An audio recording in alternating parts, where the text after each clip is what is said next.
மக்களுக்கு நல்லது பண்றதுக்கு அரசியலுக்கு வாங்கடா உறவுகளுக்காக நான் உங்கள் சிபி நவீன். இது டைம்ஸ் ஆஃப் ரிப்பப்ளிக்கின் பொலிட்டிக்கல் டெஸ்கின் உறவுகள் அனைவருக்கும் வணக்கங்கள். கடந்த ஒரு வாரம் இல்லை, ஒரு 10 நாட்களாகவே தமிழகத்தில் பல்வேறு இடங்களில் பாலியல் வன்கொடுமைகள், தொடர்ந்து பெண்கள் மீதான குற்றங்கள் தமிழகத்தையே அதிர வைக்கக்கூடிய பல சம்பவம் நடந்தது. நம்மளுக்கு அதெல்லாம் பெருசாக பிரேக் பண்ணி காலையிலேருந்து நைட்டு வரைக்கும் போடணும்னு அவசியம் கிடையாது. ஏன்னா டிஆர்பி இருக்கு இல்லையா. அதே போல் லாக்அப் டெத் உங்களுக்கு தெரியும், ஆகாஷோட மரணத்தை பற்றி நம்ம பேசியிருந்தோம். கடந்த ஒரு 3 நாட்களாக தொடர்ந்து அதுவும் பேசும் பொருளாக யூடியூப் சேனலில் இருந்தது. ஆஸ் யூஷுவல் சேட்டலைட் சேனலில் பியூட்டிஃபுல்லாக அதை கண்டினியூஸாக பிரேக் பண்ணிட்டே இருந்தாங்க. அப்படி தானே? இன்னைக்கு திரு விஜய் அவர்கள் சென்னையிலேருந்து டெல்லி வரைக்கும் போகிறாங்க. இங்கேருந்து டெல்லி பயணம் பண்ணுறாரு. மேட்ரு அவ்வளோதான். இப்போ வரைக்கும் அவர் வீட்டில் காலில் எந்திரிச்சார் இல்லையா, எந்திரிச்சு கிளம்புனதுலேருந்து, பல்லு விளக்குலேருந்து, குளித்ததுலேருந்து கீழே இறங்கி அவர் காரில் உட்காந்து டெல்லி போய் இறங்கி அங்கே போய் முடிச்சுட்டு திரும்ப ரிட்டர்ன் அவர் பெட்டில் படுகிற வரைக்கும் நீங்கள் பார்த்தீங்க அப்படின்னா நம்மளுக்கு அற்புதமான நியூஸ் எல்லா சேட்டலைட் சேனல்லையும் கிடக்கும். ஏன்னா இதுதான் தமிழகத்தை மாற்றக்கூடிய ஒரு நியூஸாக அமைய போகுது. தமிழகத்துக்கு தேவைப்படும் ஒரு மிகப்பெரிய நியூஸ்லாம் இப்போ இதுதான். அவர் பேக்கில் கத்திரிக்கோள் இருந்தது, விலை உயர்ந்த விஸ்கி பாட்டில் வச்சுருந்தார். இந்த மாதிரி விஷயங்கள் தான் இப்போ தமிழ்நாட்டுக்கு மிகவும் தேவையான ஒரு விஷயம். அதை நம்ம பிரேக் பண்ணி ஆகணும். அது என்ன கொடுமைனா, சில சேனல்லாம் ப்ரீமியர் போடுறாங்க. அல்டிமேட்டு கீழே டைட்டில் போட்டு ஆதவ் அர்ஜுனா பையில் விஸ்கி பாட்டில் ப்ரீமியரில் ஓடிட்டுருக்கு. 9 நிமிஷத்தில் இந்த வீடியோ நீங்கள் பார்க்க போகிறீங்கன்னு கவுண்ட் டவுனில். கொடுமையில் என்ன சொல்கிறதுனே தெரியல. இந்த வீடியோவில் பார்த்தீங்கன்னா இதை சுற்றி நடக்கக்கூடிய விஷயங்கள், முக்கியமாக 3 நாட்களுக்கு முன்னாடி என்டிஏ கூட்டணியில் விஜய் அவர்கள் சேர்ந்தா நல்லதா கெட்டதா அப்படின்றதெல்லாம் நம்ம பார்த்தோம், ஒரு ஸ்டாட்ஸோட பார்த்தோம். மறுபடியும் சிபிஐ விசாரணைக்காக அவர் டெல்லிக்கு போயிருக்காரு.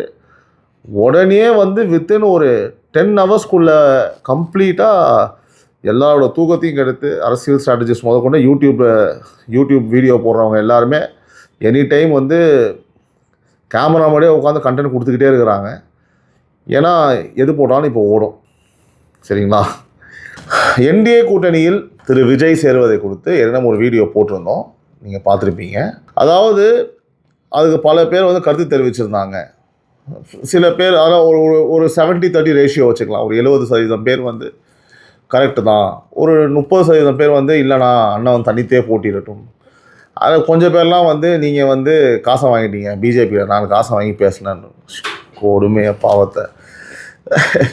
அதாவது ஒரே நோக்கம் என்னன்னா, திமுக ஆட்சி கட்டிலேருந்து இறக்கணும், தமிழக மக்கள்கிட்ட இருந்து திமுக தப்பிச்சு வரணும். அதுக்கு யாரால் முடியும்னு கேட்டிங்கன்னா, இன்றைக்கி தாவேகாவின் தலைவர் திரு விஜய் அவர்களால் முடியுன்றதில் எந்த மாற்று கருத்தும் இல்லை.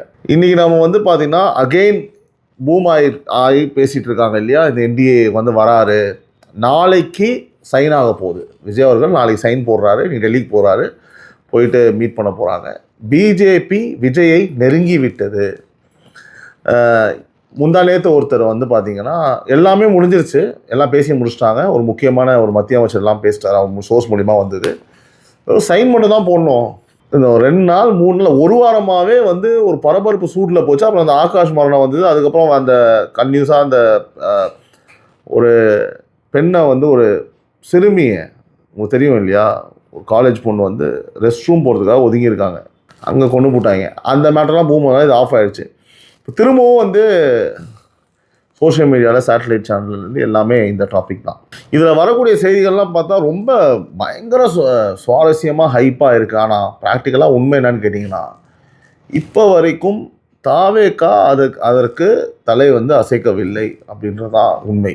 இப்போ வரைக்கும் தாவேகா சைட்லேருந்து இல்லை, கூட்டணி இல்லை அப்படின்றது சொல்ல. ஆனால் கூட்டணி இருக்கணும் சொல்ல. இப்போ அதுதான் இப்போது வெறும் ஸ்ட்ராங்காக சிடி நிர்மல் குமார், உங்களுக்கு தெரியும், சிடி நிர்மல் குமார் எதுவாக இருந்தாலும் முதல் ஆளாக ஒரு பேட்டி கொடுப்பார். அவர் வெளிப்படையாக சொல்லுவார், ஈ வில் ஓப்பன் அப் எப்போவுமே. ஆனால் இந்த விஷயத்தை பொறுத்தளவுக்கு கான்க்ரீட்டாக ஸ்ட்ராங்காக பார்த்தீங்கன்னா அவர் எதுவுமே நோ அப்படின்னு சொல்ல, எஸ்ன்னு சொல்ல. ஒரு கிளாரிஃபிகேஷனாக தான் நம்ம இந்த வீடியோ இப்போ பேசிகிட்டு இருக்கோம். ப்ராக்டிக்கலாக ஒரு ஹைப்லாம் வேணாம், என்ன ப்ராக்டிக்கலாக நம்ம பாயிண்ட்ஸை நான் வைக்கிறேன். பார்க்கக்கூடிய உறவுகள் நீங்கள் முடிவு பண்ணுங்கள், கமெண்ட்டில் சொல்லுங்கள். டிஸ்கஷன் ஒரு ஹெல்த்தியாக இருக்கும். டைரெக்டாகவே மறுப்பு தெரிவிச்சிருக்கலாமே. நாங்கள் யார் கூடயும் கூட்டணி இல்லை அப்படின்றது அது தெரிவிக்கலை. திரு செங்கோட்டையன் அவர்கள் வந்து நாங்கள் என்ன இழிச்சவாயனா இன்னொருத்தவங்களை வந்து சிஎம் ஆக்கிறதுக்குன்னு ஒரு செய்தி வந்து தான் நான் பார்த்தேன் சோஷியல் மீடியாவில். ஆனால் இப்போது செங்கோட்டையன் அவர்கள் தான் இதை வந்து பேஸாக உட்காந்து பேசுகிறாரு. நம்மளுக்கு வந்து சாணக்கியத்தனம் தான் முக்கியம், நம்ம கரெக்டாக இதை ஹேண்டில் பண்ணணும் அப்படின்னு சொல்கிறாருன்னு ஒரு தகவல் இருக்குது. திரு புஷி ஆனந்த் அவர்கள் மாவட்ட செயலாளர்கள் கூட ஒரு வீடியோ கான்ஃபரன்ஸில் எல்லாரையும் கனெக்ட் பண்ணி 138 பேரில் 120 பேரோ சம்திங் கலந்துக்கிட்டாங்க. அதில் வந்து 90% வந்து நம்ம கூட்டணி வச்சுக்கணும்னு சொல்லி அந்த மாவட்ட செயலாளர்கள் சொன்னதாக ஒரு தகவல் இருக்குது. சில பேர் என்ன சொல்கிறாங்க, அது கூட டேரெக்டாக வச்சு பேசினாங்கன்னு சொல்கிறாங்க. ஸோ இப்போ எங்கே திரும்பவும் ட்ரிகர் ஆயிருக்குன்னு கேட்டிங்கன்னா, திரு புஷி ஆனந்த் அவர்கள் அந்த டிஸ்ட்ரிக்ட் செக்ரட்டரியோட மீட்டிங் அந்த வாட்ஸ்அப் வீடியோ கால்லையோ நேரடியாகவும் வச்சக்கப்புறம் தான் ப்ளஸ் திரு விஜய் அவர்கள் வந்து ட்ராவல் பண்ணுறாரு. இந்த 2 டாட்ஸையும் நீங்கள் கனெக்ட் பண்ணணும். இப்போ அங்கே தான் இது திரும்பவும் பூமாச்சு. ஏன் சம்மதமே இல்லாமல் கூட்டணியை, பட் அதுக்கு முன்னாடி வரைக்கும் திரு செங்கோட்டையன் அவர்கள் ஒரு செய்தியை சொல்கிறாரு, நாங்கள் இழிச்ச வேணான்னு கேட்குறாரு. அப்புறம் எல்லா தரப்புலையுமே வந்து அதுக்கெலாம் வாய்ப்பே கிடையாது, கூட்டணிலாம் அதாவது டேரெக்டாக சொல்லாமல் இல்லைங்க தனித்து தான் போட்டின்ற மாதிரியும் இல்லாமல் ஒரு மாதிரி பிடி கொடுக்காத மாதிரி பேசி கொண்டு இருந்தவங்க எப்போ வந்து இந்த நிர்வாகிகள் கூட்டம்லாம் வச்சு வீடியோ காலில் செயலாளர்களோட கருத்தை கேட்ட பிறகு இப்போ வந்து திரு விஜய் அவர்கள் சிபிஐ விசாரணைக்காக தான் போகிறாரு. நல்லா புரிஞ்சுக்கோங்க. ஏன்னா இப்போது நல்லா புரிஞ்சுக்கோங்க, சிபிஐ விசாரணைக்கு திரு விஜய் அவர்கள் போகும்போதே பிரேக்கிங் நியூஸு இறங்குறதுலேருந்து ஏறுற வரைக்கும் தலையை சொறிகிற வரைக்கும் எல்லாமே பிரேக்கிங். இப்போது புரியுதுங்களா உங்களுக்கு? ஒரு வேளை இவர் தனியாக இங்கேருந்து கிளம்பி டெல்லிக்கு போனார்னா என்ன ஆகும்னு பார்த்துக்கோங்க. அதாவது சிரிப்பொலி, ஆதித்யா சேனல் இருக்கிற எல்லா சேனல்லையுமே இதுதான் பிரேக்கிங் வரும். நியூஸ் சேனலில் மட்டும் வராது. எங்கே திரும்பினாலும் இது மட்டும் தான் வரும். ஓகேங்களா? அதனால் வந்து சாமர்த்தியமாக இவர் சிபிஐ என்கொயரி போகும்போது கூட அந்த மீட்டிங் வைக்கிறதுக்கு வாய்ப்புகள் இருக்கலாம், அப்படியும் இருக்கலாம். ஏன்னா அவர் போகிறாரு, அதுக்கு முன்னாடி நம்ம நிர்வாகிகளோட ஒப்பீனியன் கேட்டுக்கோங்க அப்படின்னு சொல்லிவிட்டு அங்கே போய் சந்திக்கிறதுக்கும் வாய்ப்பு இருக்குது. 1. 2வது என்ன தகவல்னு கேட்டிங்கன்னா, மைண்ட் செட் இப்படி மாறிடுச்சோ திரு விஜய் அவர்களுக்கு. 41 பேர் வந்து உயிரிழந்துட்டாங்க. ஒவ்வொரு வாட்டியும் சிபிஐ விசாரணை போகும்போது டிஎம்கேக்கு மேலே அவருக்கு கோவம் அதிகமாகுது, ஒரு ஃபெட்டப் ஆகிறாரு, மக்களை சந்திக்க விட மாட்டுறாங்க, அடக்குமுறையின் உச்சத்துக்கே போகிறாங்க. விஜய் அவர்களை அரசியல் பண்ணுறதுக்கு விடவே மாட்டுறாங்க, பர்சனலாக அட்டாக் பண்ண ஆரம்பிச்சிட்டாங்க, இறங்கி எல்லாத்தையுமே என்ன முடியுமோ மேக்ஸிமம் டு த கோல் செய்கிறாங்க. அப்படி இருக்கும்போது ரைட், ஓகே, உன்னை காலி பண்ணணும், அதுதான் என்னோடய ஃபஸ்ட்டு ப்ரையாரிட்டி. நான் என் கட்சியை வந்து பார்த்திங்கன்னா நம்ம வந்து ஊர்வாயை மூட முடியாது. ஊர் 1000 பேசும், நம்ம அப்படி பார்த்தா வாழவே முடியாது யாருமே. அதுக்கு அரசியல் பண்ணணுன்ற அவசியம் கிடையாது. பொதுவாகவே நம்ம வாழ்க்கையில் நம்ம ஊராம் பேச்சை கேட்டோம், அவன் என்ன பேசுகிறான் இவன் என்ன பேசுகிறான் நம்ம கேட்டோம் அப்படின்னா நம்ம வாழவே முடியாது. அதை நம்ம வந்து மைண்டில் ஏற்றிக்கணும். இதெல்லாம் அவருக்கும் தெரியும். நம்ம சில விமர்சனங்களை அவாய்ட் பண்ணிடலாம், யூஸ்லெஸ். சரிங்களா? போய் பிஜேபியில், அதாவது என்டிஏ கூட்டணியில், இது பிஜேபியில் சேர்றதோ அதிமுகவில் சேர்றதெல்லாம் கிடையாது. என்டிஏ கூட்டணியில் 10 கட்சி இருக்குது. திமுகவை வீழ்த்துவதற்காக மட்டும் தேர்தல் கூட்டணியாக தமிழக வெற்றி கழகம் இந்த தேசிய ஜனநாயக கூட்டணியில் இணையும் என்பதற்கான வாய்ப்புகள் சைக்காலஜிக்கலாக வந்து நடக்கிறதுக்கு இருக்குமோ அப்படின்னு ஒரு டவுட் வருது. டிஎம்கேவை அகற்றணும். இந்த கட்சி மட்டும் கூட்டணி ஆயிடுச்சுன்னா இப்போது திமுக காரங்க சொல்கிறானுங்க இல்லையா, 200 வெல்வோம் அப்படின்னு லூஸ் மாதிரி பேசுகிறாங்க இல்லையா. ஒருவேளை இந்த கூட்டணி அமைஞ்சிருச்சுன்னா திமுக 10 இடம் வருமா இல்லை 5 இடம் வருமா அப்படின்ற ஒரு சுவாரஸ்யம் மட்டும்தான் நம்மளுக்கு தேர்தலில் இருக்குமே தவிர்த்து தேவையில்லாத சப்ஜெக்ட். ஜெயிக்குமா தோகுமான்னு சொல்லலான்னு வந்தேன், வேஸ்ட், சிம்பிளி வேஸ்ட்டு. அதுக்கான இடமே கிடையாது. வெறும் 234ல் ஒரு 10 சீட் அடிக்குமா, 15 சீட் அடித்து வெல்லுவாங்களா? சென்னையில் ஒரு இடமாவது வருமா? ஸோ நம்ம வந்து கம்ப்ளீட்டாக அந்த வடிவேலு ஒரு படத்தில் ஒரு போட்டு ரேஸ் விடுவாங்க. அந்த ரேஸ்லாம் முடிஞ்ச பிறகு இவர் ஜாலியாக டான்ஸ் ஆடினே வருவார் அவரோட ஃப்ரெண்ட்ஸ் எல்லாம் கூப்பிட்டுக்கிட்டு. அப்போ வந்து என்ன ஆகும் அப்படின்னா, டேய் நீ ஒவ்வொரு வருடமும் வந்து பார்த்தோன்னா சாயந்தரம் வந்து பார்த்தோன்னா படகு போட்டிலாம் முடிஞ்சதுக்கப்புறம் உன் போட்டு எடுத்துன்னு வர மண்டே ஓடிச்சு விட்றோம் ஓடுறான், அதெல்லாம் முடிஞ்சு போச்சு அப்படின்னு வாங்க. உடனே வந்து அப்போ வரும்போது அவர் கூட இருக்க நண்பர் சொல்லுவார், அண்ணே என்னண்ணே ஒரு பையிலையும் காணோம், நீங்கள் அன்ன போஸ்ட்டாக வந்து பார்த்தீங்கன்னா ஜெயிச்சிங்கன்னு நினைக்கிறேண்ணே. எப்படி போட்டியாக நடக்காமல் நீங்கள் அன்ன போஸ்ட்டாக ஜெயிச்சிட்டீங்க அப்படின்னு ஒரு காமெடி இருக்கும். அது செம ஃபன்னாக இருக்கும். அந்த மாதிரி 100% 200% எலெக்ஷன் வைக்கிறதுக்கு முன்னாடியே இந்த கூட்டணி மட்டும் கன்ஃபார்ம் ஆயிடுச்சுன்னா திமுகவோட தோல்வி உறுதி. சுவாரஸ்யம் என்னன்னா, நம்ம எப்படி மாறிடும் அப்படின்னா 234 ஒரு 10 இடம் வருவாங்களா, 15 எவ்வளோ தான் வருவாங்க. மேபி வந்து ஓகே, இந்த கூட்டணி அமைஞ்சதுக்கப்புறம் எல்லாரும் ஒரு பக்கம் திரு சீமான் அவர்களுக்கு, ஏன்னா சில பேர்லாம் ஒரு மைண்டு மாறும்ல, இவர் ஒருத்தர் தாண்டா கூட்டணியே வைக்காம நிற்கிறான்னு சொல்லிட்டு ஒருவேளை திமுகவோட அதிகமாக நாம் தமிழர் கட்சி ஓட்டு வாங்கிடுமோ, 3வது இடத்துக்கு நம்ம சீமானை வந்துடுவாரோ. இல்லை, எனக்கு உண்மையாகவே நான் சொல்கிறேன், எனக்கு இப்படிலாம் தோணுது. இந்த அதிருப்தி ஓட்டுகள் இப்போ வந்து பார்த்தீங்கன்னா, இது இப்போ டிவிகேவோட அதிருப்தி ஓட்டுகள் நிறைய யங்ஸ்டர்ஸ் அங்கே போயிட்டாங்க. இதில் கொஞ்சம் பேர் லைட்டாக அப்படி சீமானை பக்கம் மாறுறதுக்கும் சரி தனித்து நிற்கிறாருன்னு ஒரு காமன் பப்ளிக் அவர் மேலே வந்து பார்த்தீங்கன்னா ஒரு இது வந்து ஓட்டு போட்டு 2வது இடத்துக்கு வந்துட்டு 3வது இடத்துக்கு அவங்க வந்து 4வது இடத்துக்கு திமுகலாம் போயிடுமோ அப்படின்ற மாதிரி இந்த மாதிரி ஒரு டாக்ஸ் வந்து ஓப்பன் யூடியூப்ல அடுத்து இந்த மாதிரி பேச்சுக்கள்லாம் போகும். திமுகன்ற ஒரு கட்சி இருக்குமா இருக்காதா, 4வது இடத்துக்கு போகுமா 5வது இடத்துக்கு பாருங்களேன். இப்போ அதை பேசும்போது இன்னொரு விஷயத்தை நீங்கள் கனெக்ட் பண்ணி பாருங்க. தமிழக வெற்றிகரமாக ஒரு கட்சியை ஒரு தற்கூரி பசங்க, அரசியலே தெரியாது, ஒன்றும் வேலைக்கு ஆகாது, ஓட்டே கிடையாது அப்படின்னு சொல்லிக்கினே இருக்க வேண்டியது தான். ஆனால் உண்மை அது இல்லை, களம் அப்படி இல்லை. அப்படி ஒரு கட்சி இன்னைக்கு வந்து திமுக வந்து அதாவது திமுக எலெக்ஷனுக்கு முன்னாடியே தோத்துரும் அப்படின்னு முடிவெடுக்கிற இடத்துல தமிழக வெற்றி கழகம் இருக்கு. திமுகன்ற ஒரு கட்சியே இருக்குமா அப்படின்னு யோசிக்க வைக்கிற அளவில் தமிழக வெற்றி கழகம் இருக்கு. இந்த தேர்தலில் யார் ஜெயிச்சாலும் தனி பெரும்பான்மையோட சட்டசபையில் உட்கார முடியாது அப்படின்ற இடத்துல தமிழக வெற்றி கழகம் இருக்கு. இன்னைக்கு குறுகிய காலத்தில் 2 வருடங்களில் இவ்வளவு முட்டுக்கட்டைகளையும் போட்டு போடாத பழி அவதூறு எல்லாத்தையுமே அந்த கட்சி இருக்கக்கூடிய தொண்டர்கள் வரைக்கும் பாருங்க. இந்த வாட்டி ஒரு படி மேலே, அதாவது தலைவரை மட்டும் அட்டாக் பண்ணாமல் அந்த தலைவர் கூட கீழே இருக்கக்கூடிய தொண்டர்கள் வரைக்கும் ஒரு லேபிளை பூசி கம்ப்ளீட்டாக இவங்களை காலி பண்ணணும்னு நினைச்ச ஒரு கட்சி இன்னைக்கு ஈஸியாக 20% வாக்குகளை வைத்திருப்பது என்பது எந்த மாற்று கட்சியும் கிடையாது, எந்த மாற்று கருத்தும் கிடையாது. அதாவது இன்னைக்கு ஒரு சர்வே ரிப்போர்ட் ஒன்று, ரொம்ப சுவாரஸ்யமான ரிப்போர்ட்டை நீங்கள் நம்ம பார்த்தோம். லயலா கல்லூரியோட முன்னாள் மாணவர்கள் உருவாக்கிய ஒரு சர்வே ரிப்போர்ட். ஐபிடிஎஸ் என்பது என்னன்னு கேட்டிங்கன்னா, இந்தியன் பொலிட்டிக்கல் டெமோக்ராட்டிக், ஐபிடிஎஸ்ன்றது என்னன்னு கேட்டிங்கன்னா இந்தியன் பொலிட்டிக்கல் டெமோக்ராட்டிக் ஸ்ட்ராட்டஜிஸ்.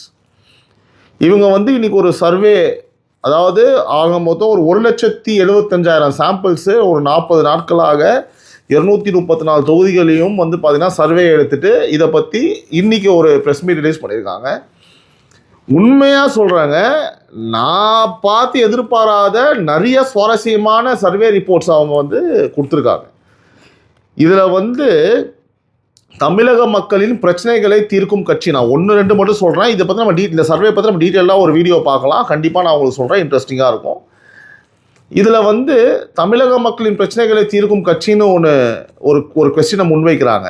அதில் திமுக 25.3%, தவேகா 24.7%. அதாவது ஒரு ஆட்சி, இவங்க சொல்கிறாங்க இல்லையா, இது அரசியலாக்காத ஒரு அரசியல் அமைப்பு இல்லாத ஒரு கட்சி, அரசியல் கட்டமைப்பு இல்லாத ஒரு கட்சி, தற்கூரி பசங்க, இவங்க மினிஸ்டரா அவங்க மினிஸ்டரான்னு கேட்கக்கூடிய இடத்துல இருக்கும்போது மக்கள் அதை எப்படி பார்க்குறாங்கன்னா, எங்கள் நிலைமையை புரிஞ்சுக்கிட்டு எங்கள் பிரச்சனையை சால்வ் பண்ணுற மைண்டு கெப்பாசிட்டி இருந்தால் போதும், நல்ல மனசு இருந்தால் போதும், இவனை பார்த்தா ஒரு நம்பிக்கை வரணும், சோ கால்டு உங்கள் ஸ்ட்ராட்டஜிஸு, சோ கால்டு உங்களோட அரசியல் கட்டமைப்பு, சோ கால்டு பூத் லெவலு, அப்புறம் இந்த லெவலு அந்த லெவலுலாம் வந்து நீங்கள் சொல்லிவிட்டு அதை வச்சு நாங்கள் என்ன பிடுங்குறதா அப்படின்னு மக்கள் கேட்குறாங்க.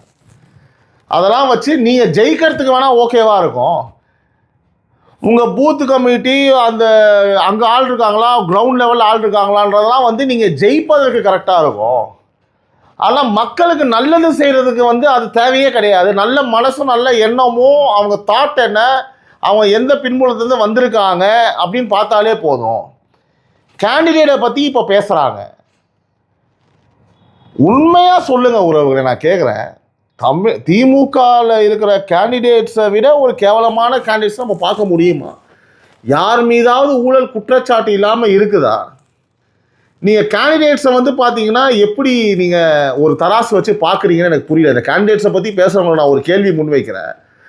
ஒரு கேண்டிடேட்டுக்கு என்ன தகுதி வேணும்னு நீங்கள் நினைக்கிறீங்க? அவருக்கு கட்டமைப்பு தெரியணும், எந்த சந்துக்குள்ளே யார் இருக்காங்க தெரிஞ்சு என்ன பண்ணுறது?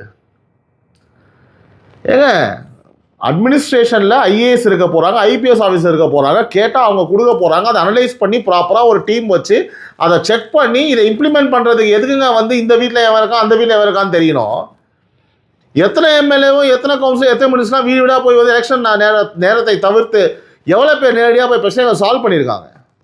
கொஞ்சம் மக்கள் எல்லாரும் ப்ராக்டிக்கலாக யோசிக்க ஆரம்பிச்சிட்டாங்க உறவுங்களே. அதனால தான் நான் சொல்கிறேன், இன்றைக்கி இந்த கேண்டிடேட்டு, இந்த பழைய ஆள், இந்த பூத் லெவலில் ஆள் இருக்காங்க, கட்டமைப்பு நொட்டுது, இந்த அல்காரிதம், இந்த கால்குலேஷன்லாம் இந்த எலெக்ஷனில் வேலையே இல்லைன்ற காரணத்தினால தான் இந்த அரசியல்வாதிகள் இப்போ இருக்கக்கூடிய கட்சிங்களாம் டர்ரு விட்டு போயிருக்காங்க, பயந்து போயிருக்காங்க. களமே வித்தியாசமாக இருக்குது தேர்தல் களம். உண்மையாக சொல்கிறேன், சத்தியமாக சொல்கிறேன், சத்தியமாக. நான் ஒரு பயணம் பண்ணேன் இப்போ ரீசெண்டாக. பண்ணும்போது நீங்கள் நம்ப மாட்டீங்க, நான் இதை ஒரு பப்ளிக் பைட்டை எடுத்து வச்சுருக்கேன். இந்த பப்ளிக் பைட்டும் நான் போடுறேன், நிச்சயமாக நீங்கள் கேளுங்க. ஒரு ஹைவேஸில் நான் ட்ராவல் பண்ணிகிட்ருக்கேன். அந்த ஹைவேஸில் தாவேகாவோட கட்சி கொடியோ இல்லை எங்கேயோ நான் பேனர் பார்க்கலாம். அந்த ஊரில் ஒரு மதுரையிலேருந்து சென்னையை நோக்கி வரும்போது ஒரு காமனாக ஒரு பிளேஸ், ஒரு டோலுக்கு முன்னாடி ஒரு கடையில் இறங்கி பசிச்சிருச்சு, அதனால் தான் சாப்பிட்லான்னு இறங்கும்போது ஒரு ஜூஸ் நம்ம கேட்குறோம். உட்காந்து சாப்பிட்டு இருக்கும்போது அப்படியே பார்க்கும்போது பில் பே பண்ணும்போது ஒரு கேலண்டர் இருக்குது. அந்த கேலண்டரில் ஒரு டிஎம்கே கேலண்டர். அதை பார்த்த உடனே எனக்கு அது வரைக்கும் ஒரு பப்ளிக் பைட் நம்ம எடுக்கணும், இவங்ககிட்ட அரசியல் பிரச்சனை ஒரு எண்ணமும் இல்லை. பரவாயில்லையே, இங்கே வரைக்கும் இவங்க எல்லா இடத்துலையுமே ஒரு அரசியல் பண்ணுறாங்களப்பா இவங்க. டிஎம்கே இதை தான் சொல்கிறாங்களோ ஒரு கட்டமைப்புன்னு சொல்லிட்டு சத்தியமாக நான் யோசித்தேன். இந்த மாதிரி என் மனதில் ஒரு யோசனை வந்த காரணத்தினால மட்டும் அங்கே இருந்தக்கூடிய அந்த ஓனர் நினைக்கிறவங்க அந்த அக்காவை நாங்கள் கேட்டேன், அக்கா இந்த கேலண்டர் நான் பார்த்தேன், அதுக்காக நான் உங்கள்கிட்ட கேட்குறேன், நீங்கள் இந்த எலெக்ஷனை பற்றி என்ன நினைக்கிறீங்க, யாருக்கு நீங்கள் ஓட்டு போட போகிறீங்க? அப்போ அவங்க சொன்னாங்க, நான் விஜய்க்கு போடலான்றேன். நான் சத்தியமாக சொல்கிறேங்க, இது நடந்த உண்மை, என்கிட்ட வீடியோ ப்ரூஃப் இருக்குது. அதுக்கப்புறம் அவங்கள்ட்ட பெர்மிஷன் கேட்டு பப்ளிக் பை எடுத்தேன். ஏன் நான் எடுத்தேன்னு நான் காரணத்தை சொல்கிறேன். அந்த இடத்துல ஒரு கம்ப்ளீட் அவுட்டருங்க, அது ஒரு கம்ப்ளீட் ஒரு ஹைவே. அங்கே ஃபுல்லாக டிஎம்கே தான் ஹோல்ட் பண்ணுறாங்கன்னு பார்க்கும்போது தெரியுது. ஏன்னா அந்தளவுக்கு இறங்கி ஒர்க் பண்ணியிருக்காங்கன்னு தெரியுது. அங்கே அந்த கடையில் 3 பேருங்க, ஒரு அம்மா, ஒரு வயசான அம்மா ஒருத்தங்க, ஒரு ஆவரேஜ் ஏஜில் இருக்கக்கூடிய ஒரு உமன், ஒரு லேடி. அவங்க 3 பேருமே பார்த்தீங்கன்னா விஜய்க்கு தாங்க போடுவோம். என்ன காரணம்? நான் ஒரு மாற்றத்தை எதிர்பார்க்குறோம். ஸோ இப்போ நான் என்ன சொல்கிறேன்னு கேட்டிங்க அப்படின்னா, இந்த வீடியோவை இப்போ நான் பேசுகிறேன் இல்லையா, இதுக்கப்புறம் அவங்க ஒன்று சொல்லுவாங்க. அவங்க என்ன சொல்கிறாங்கன்றதை கேட்டால் நீங்கள் ஷாக் ஆகிடுவீங்க. ஏன்னா அவங்க ஒரு விஷயம் நான் பண்ணுவேன், நான் விஜய்க்கு தான் ஓட்டு போடுவேன், ஆனால் அப்படின்னு ஒரு கொஸ்டின் மார்க் வைக்கிறாங்க. அந்த வீடியோ நான் ப்ளே பண்ண சொல்கிறேன். அந்த வீடியோவில் நீங்கள் பாருங்கள். உறவுகளுக்கு வணக்கம். இந்த தடவை களத்தில் நானே இறங்கியிருக்கேன். பட் உண்மையாக சொல்லணும் அப்படின்னா, மதுரைக்கு ஒரு சொந்த விஷயமாக வந்தேன். ஸோ வந்தபோது ஒரு ஹைவேஸில் ட்ராவல் பண்ணும்போது ஒரு கடையில் நின்றுட்டு சாப்பிட்லான்னு சொல்லிட்டு சாப்பிடும் போது பார்த்தீங்கன்னா, இந்த கடையில் நான் ஒரு கேலண்டரை பார்த்தேன். அது வரைக்கும் நான் ஐடியா கிடையாது இந்த மாதிரி பப்ளிக் பைட் எடுக்கலாம்னு சொல்லிட்டு. ஸோ பார்க்கும்போது பார்த்தீங்க அப்படின்னா, அந்த கேலண்டரில் இந்த கேலண்டர் இங்கே இருந்தது. ஓகே, இது தவறு இல்லை. ஸோ இதனால் நம்ம யாரையுமே இந்த கட்சியை சார்ந்தவங்க அந்த கட்சியை சார்ந்தவங்க நம்ம எடை போட முடியாது இல்லையா. அப்போ இங்கே இருக்கக்கூடிய கடையில் இருக்கவங்க நான் ஒரு கேள்வி கேட்டேன், யார் இந்த இடத்துல ஸ்ட்ராங்காக இருக்கான்னு சொல்லும் போது அவங்க டிஎம்கேன்னு சொன்னாங்க. அதுக்கப்புறம் ஒரு விஷயம் சொன்னாங்க, ரொம்ப சுவாரஸ்யமாக இருந்தது. இப்போ அவங்களே நம்ம கேட்போம். மேடம் வணக்கம். அதாவது நீங்கள் சொன்னீங்க, என்கிட்ட ஒரு விஷயம் சொன்னீங்க, இந்த மாதிரி இங்கே திமுக அதிகமாக இருக்கான்னு சொல்லிட்டு. பட் எனக்கு என்ன கேள்வின்னு பார்த்தீங்கன்னா, 2026 நீங்கள் தனிப்பட்ட முறையில் யாருக்கு ஓட்டு போடலான்றீங்க? உங்களுக்கு என்ன தோணுன்னு நீங்கள் சொல்லலாம். நான் விஜய் சார் போடலான்னு இருக்கோம். ஓகேம்மா. நீங்கம்மா? நாங்கள் இல்லை, நீங்கள் என்னவோ நீங்கள் சொல்லலாம், அதை ஒன்றும் தவறு இல்லை. மாற்று கருத்து தான். இப்போ 2 பேரும் வேணால் வேறவங்க வரணும். சரி, ஐயா நீங்கள் யாருக்கு போட போகிறீங்க? விஜய் தான். யாருக்கு? விஜய்க்கு தான். இப்போது எனக்கு ஒரு டவுட்டு. நான் வந்து இங்கே ட்ராவல் பண்ணும்போது விஜய் அவர்கள் கட்சியை சேர்ந்த பேனரோ போஸ்டரோ நான் எங்கேயுமே பார்க்கல. முழுக்க திமுகவோ இல்லை அதிமுக கொடிகளை பார்த்தேன்.